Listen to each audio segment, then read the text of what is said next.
পরিরাজ্যে সোনার আনারস বাড়িতে চলে যায়। সোনার আনারস বাড়িতে ঢুকেই টিয়া দেখে সেখানে সোনা দানা হিরে আর দামি দামি অনেক কিছুই আছে।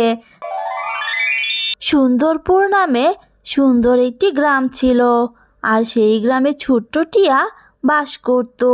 কিছুদিন আগে তার মা বাবা দুর্ঘটনায় মারা যায়। তারপর থেকে টিয়া তার মামা মামির কাছেই থাকতো।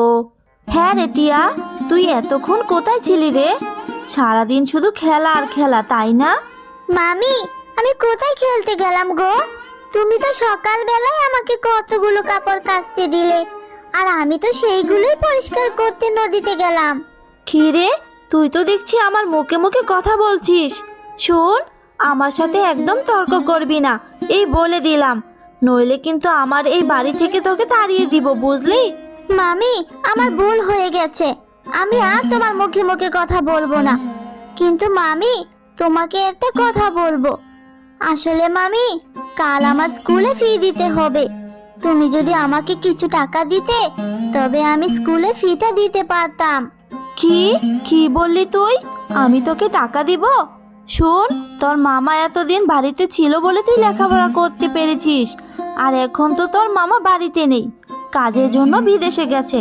তাই আমি আর তোর পেছনে টাকা নষ্ট করতে পারবো না। আপদ একটা জুটেছে আমার কপালে। এইসব তুমি কি বলছো মামি? টাকা না দিলে আমি পড়াশোনা করব কি করে? আর এতদিন তো তোমরাই আমাকে লেখাপড়া করার খরচ দিয়ে এসেছো, এখন তাহলে এমন কেন করছো মামি? এই শয়তান মেয়ে, কানের কাছে জ্ঞান জ্ঞান না করে যা তো এখান থেকে, যা গিয়ে কাজ কর। গিয়ে দেখ, অনেকগুলো কাজ পড়ে আছে। বেশি কথা বলে সব সময়।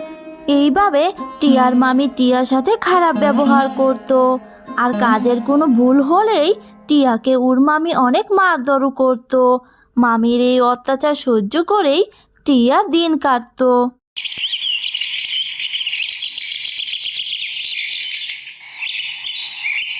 একদিন টিয়ার মামি টিয়াকে অনেক মারধর করে আর বকাঝকাও করে।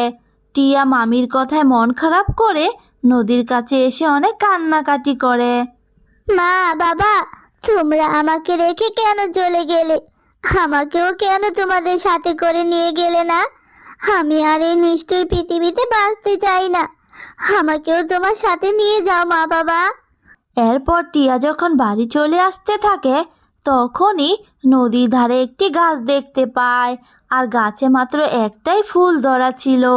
আরে, এই ফুলটা তো দেখছি অনেক সুন্দর। আমি কখনো এমন সুন্দর ফুল দেখিনি। যাই, আমি বরং এই ফুলটা ছিঁড়ে বাড়ি নিয়ে যাই, আর বাড়ি গিয়ে ফুলটা মামিকে দিব। তাহলে মামি আমার উপর অনেক খুশি হয়ে যাবে, আমাকে আর বকাঝকা করবে না। এই কথা বলে টিয়া যখনই ফুলটায় হাত দেয়, তখনই ফুল থেকে একটা পরীকন্যা বেরিয়ে আসে। এ কি অবাক কাণ্ড! কে তুমি?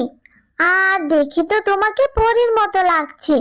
তুমি ফুলের মধ্যে বন্দি হয়েছো কি করে?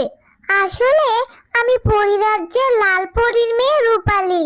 একদিন পরিরাজ্যে সবাই মিলে পৃথিবীর চারপাশ ঘুরে দেখছিলাম, অনেক মজাও করছিলাম সেই দিনটায়।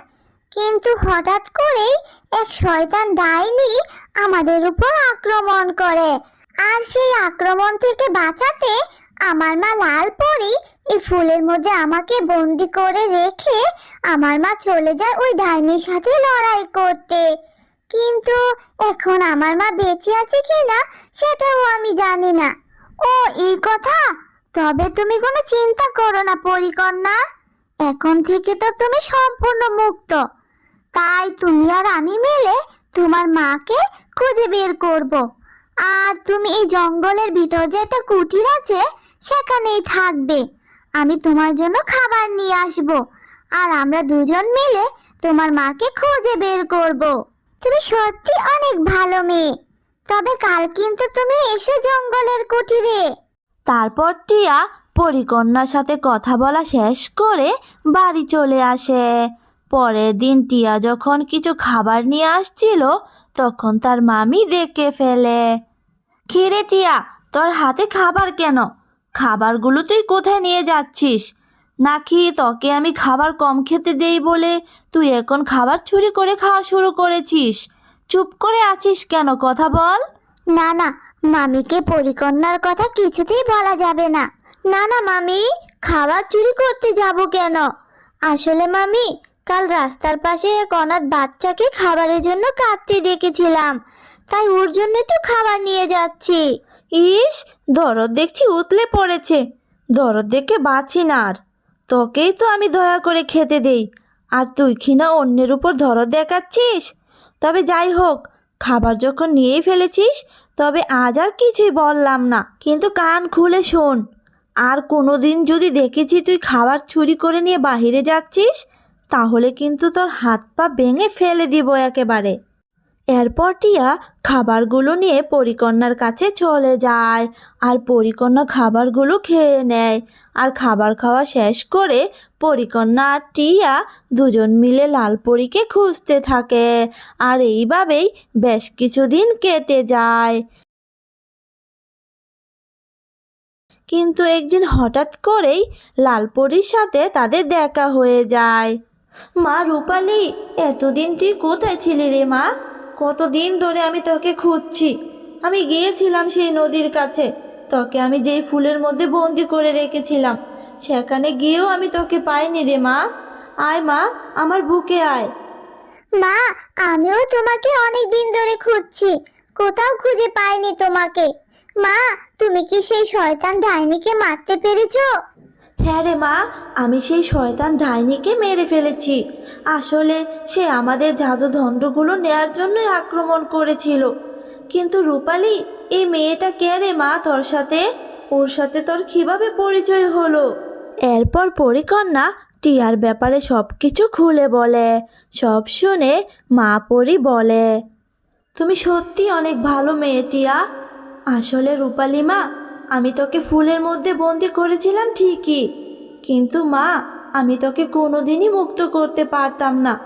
কারণ আমাদের পরিমাতা বলেছিল, যদি কোনোদিন আমরা শক্তি প্রয়োগ করে কাউকে বন্দি করি, তাহলে কোনো নিষ্পাপ অবুঝ মেয়ের ছোঁয়াতেই তা কেটে যাবে। আমরা তা থেকে মুক্ত করতে পারবো না।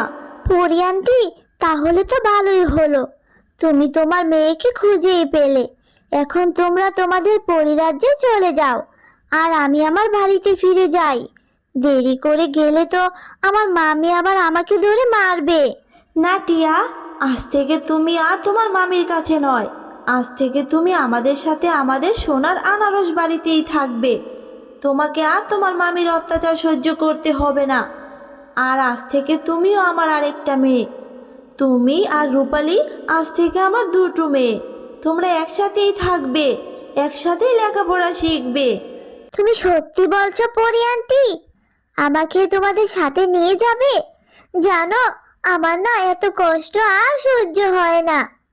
এরপর তারা সবাই মিলে পরিরাজ্যে সোনার আনারস বাড়িতে চলে যায়। সোনার আনারস বাড়িতে ঢুকেই টিয়া দেখে সেখানে সোনা দানা হিরে আর দামি দামি অনেক কিছুই আছে, যা দেখে টিয়া অনেক খুশি হয়ে যায়। এরপর থেকে টিয়া পরিদেশে সোনার আনারস বাড়িতেই সুখে দিন কাটাতে থাকে।